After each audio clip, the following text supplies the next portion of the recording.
U.S. continuing jobless claims just hit 1.81 million. Wall Street barely noticed.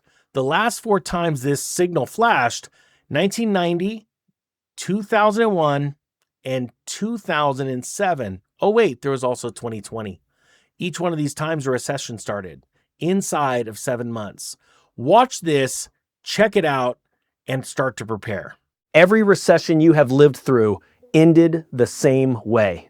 The economy turned down, people got scared, and then it came back, and the jobs came back with it. That promise that the work returns once growth returns is the thing that has always made a downturn survivable. This is the first time in your life that promise is in question. Office and professional payrolls in this country have now shrunk for more than 30 straight months, something a longtime labor economist says has not happened outside a recession in 70 or 80 years. And it is happening for a reason that does not reverse when the economy improves. The work is being handed to software. On June 18th, a fresh number confirmed the slowdown is already moving. The question this video answers is not when the jobs come back to your town. It is whether they come back at all. Because here is what almost nobody connects. When the professional paychecks in your zip code disappear and do not return, it is not their problem. It is your tenant who stops paying, your diner that loses its lunch crowd, your city that loses the tax check that paves your road. Before this ends, you will know which jobs empty out first, why this recovery is different from everyone before it, how it drains the town around those jobs, and where the opening is for anyone trying to build on the way down. Start with the difference that decides everything. Every downturn before this one was cyclical. That word just means temporary. Demand fell, companies cut to survive, and when customers came back, they hired the same people into the same desks. This one is cutting structurally, and structural means the desk itself is gone. A role handed to software does not reappear when sales recover because the company already learned it does not need it. You can see it in which desks empty first. The information sector, which is most of the tech jobs, is laying people off at more than twice the rate of a year ago, the fastest jump of any industry. Finance and insurance have shed tens of thousands of jobs since last spring. Companies like Meta and Amazon and Microsoft now say it out loud that artificial intelligence is why the teams are leaner, and the cuts have changed shape. Instead of one giant headline layoff, it is steady little trims of a few dozen people at a time that never stop and never make the news. Even so, layoff announcements crossed 1.1 million last year, the most since the pandemic. The trap is what happens after. The hiring rate for these jobs has dropped to where it sat during the 2008 financial crisis. Quits have fallen to the lowest level since the pandemic because nobody dares leave a job they might not replace. The typical person who loses work now stays unemployed for almost 12 weeks, the longest stretch since late 2021. And some professionals have sent more than 1,000 applications and heard nothing back. And when the government did its annual recount, it quietly erased about 400,000 jobs it had told us existed in 2025. The hole was always deeper than the headline. A cyclical layoff is a pause. A structural one is a deletion. And the difference between the two is the difference between a town that recovers and a town that just gets smaller and never comes back. Look at the last four times the country went through this: 1990, 2001, 2007, 2020. Hey, real quick, just to jump in, if you would like to be out of debt for good and learn how to conquer debt once and for all, I put together a course that will blow your mind. And I'm not joking, it's changed thousands of people's lives. I humbly put it before you to check it out yourself. If you're sick and tired and you want to break the chains of bondage when it comes to debt, links down below. Now let's get back to this video. 4 recessions and the stock market fell 20%, then 49%, then 57%, then 34%. Brutal, every one of them.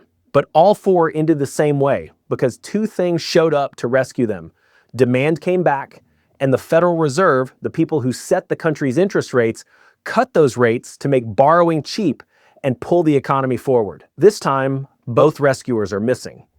The jobs are being deleted by software, not paused by a slow quarter. So demand returning does not refill them. And the Federal Reserve on June 17th did the opposite of what it did in every one of those 4 downturns.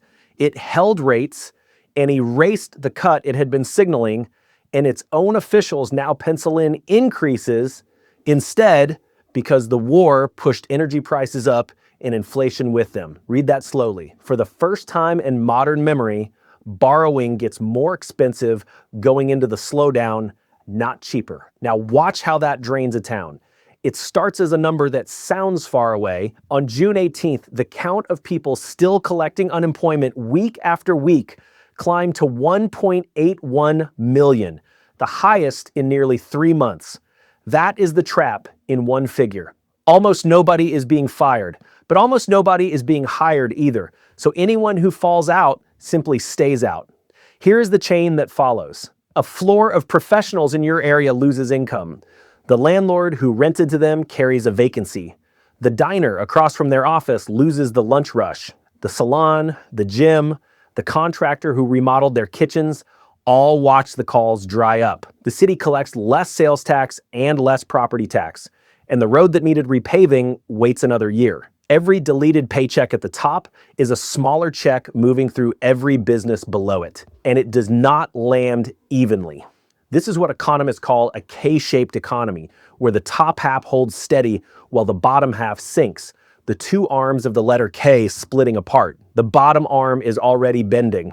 5.6% of all auto loan debt in this country is now at least 90 days behind, up more than 12% in a single year. Overall household late payments have climbed to the highest share since 2017, and the damage is concentrated almost entirely in lower income and younger borrowers. The average credit card now charges more than 20% interest, and households are quietly putting groceries and gas on those cards because the paycheck no longer stretches. All of this with unemployment still officially at just 4.3%. That is the tell. The stress is arriving before the layoffs even show up in the headline rate, and someone is positioned to profit from it. The lenders collecting that 20+% on balances people cannot pay down. And the collection agencies that wait for the wave to crest, then buy the hopeless debt for pennies on the dollar and squeeze out what they can. When the money leaves your town, it does not vanish. It moves to them. So where is the opening for someone trying to get ahead instead of just hang on? It is the same place it always is when a downturn turns structural. The people and the businesses that get flushed out shed assets cheap. The competitor down the street who overborrowed goes under, and his customers and his equipment are suddenly in play. The one thing that lets you step in and take it is a clean balance sheet, cash, and no high-rate debt of your own dragging you under. You cannot be a buyer if you are a casualty. That is the whole reason to fix your own debt first before the wave while you still can. The Dominate Debt course is built to do exactly that, to walk you through the order you pay things down so you come out of this liquid instead of buried. It is $39 and the link is pinned below this video. Because here is where this leaves you. Every downturn you have ever known carried a quiet promise underneath the fear that if you could just hold on long enough, the jobs would come back and the town would fill back up. That promise is the thing breaking now, and it is breaking quietly, one deleted desk at a time. While the unemployment rate still reads 4.3 and everyone tells you it is fine. Some towns are on the cyclical side of this. The work pauses, then returns, and they recover. Some towns are on the structural side. The work leaves, and they just get smaller year after year. And the people who owned the diner and the duplex and the hardware store leave with it. The number already came in. The slowdown is already moving. So look hard at the paychecks that hold up your zip code, the offices, the professionals, the spending that flows from them down to you. And ask yourself the only thing that matters now. When this one is over, is your town one of the ones that comes back? Stay close to this channel. We will be watching the claims number, and we will tell you the moment the structural side starts to widen. Economic Ninja is out.